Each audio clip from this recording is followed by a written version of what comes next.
Hey CF students, my name is Will Crowell and I get the honor and privilege to look after our Riviera students. We're so glad that you're here with us for the final week of our series called Never Been My Thing. And this is where we've been talking about finding freedom from the hurts that we've experienced in the past. You know, last week we discussed how to confront the hurts and the pains we've experienced, and we've learned so many great biblical truths about how to work through those pains. And tonight we're going to be talking about the word forgiveness. You've heard over and over again that we have to forgive those who hurt us. But if you're like me, that's such a hard thing to do. And it may seem impossible. What did Jesus mean by telling us to forgive? Does that mean that by forgiving that person, what they did is okay? Tonight, we're gonna be shining a light on the truths about forgiveness, because I believe that every student can practice forgiveness by correcting these three misbeliefs. The first misbelief that we have to talk about is we have the wrong idea of forgiveness. A lot of us have the wrong idea about what forgiveness really is.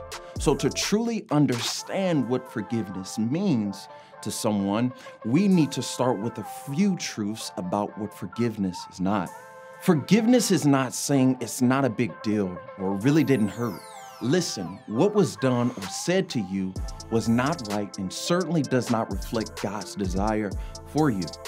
But you've got to forgive the person who hurt you and let go of the offense if you want to find true freedom. Forgiveness is not forgetting what happened. You see, sometimes we think in order to forgive someone, we need to forget the offense or what happened. Can I tell you that forgive and forget is foolish and it's unrealistic?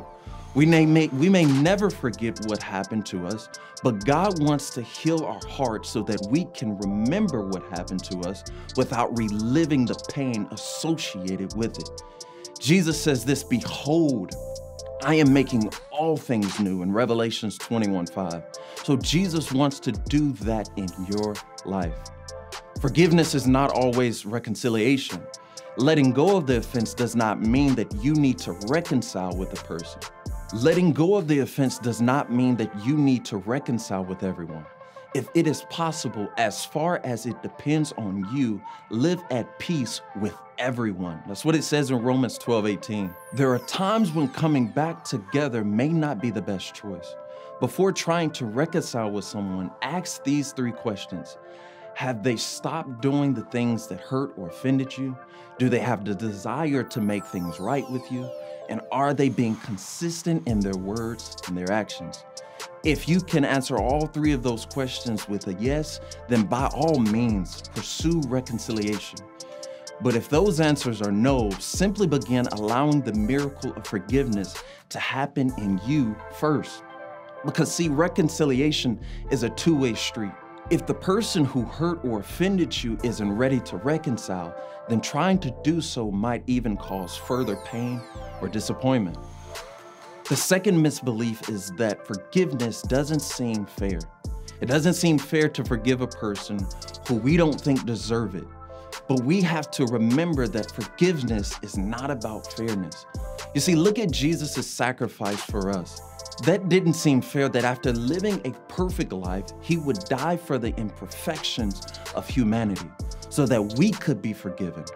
And I'm so glad, and I don't know about you, I'm so glad that God didn't use that scale when considering whether or not if I needed forgiveness or if you needed forgiveness. I don't deserve forgiveness, but I'm so glad that God in his infinite grace chose to forgive me anyways. The third misbelief is that we don't think that we can actually forgive. You may be sitting there thinking, you don't understand what that person did to me or what that person did to hurt me. I just don't think I can forgive them. And you're probably right. In your own power, you probably can't.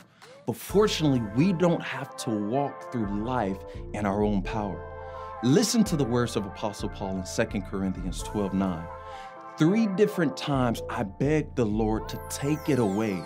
Have you ever asked the Lord, Lord, please take it away?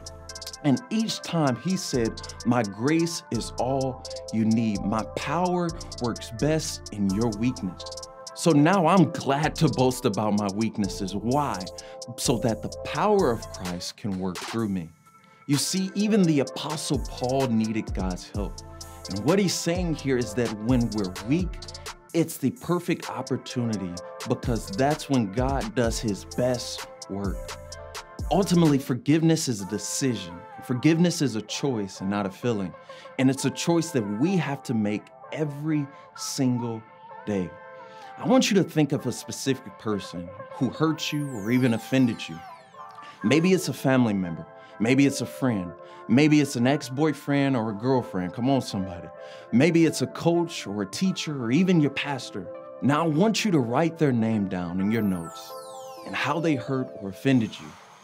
The important thing that you don't let the enemy use the hurt or offense to put you in bondage and keep you from living in freedom. Not only is Jesus able to empathize with our pain, but he also shows us how we should respond when others hurt us. At his death, Jesus asked the Father to forgive the very ones who cursed him and who nailed his hands and feet to the cross, saying, "Father, forgive them, for they do not know what they are doing." We must follow Jesus' example and forgive those who have hurt us. So this is our bottom line tonight. The forgiven must forgive. I want you to look at the name that you wrote down earlier, the person you're holding forgiveness from. I want you to begin to pray for that person right now at this moment.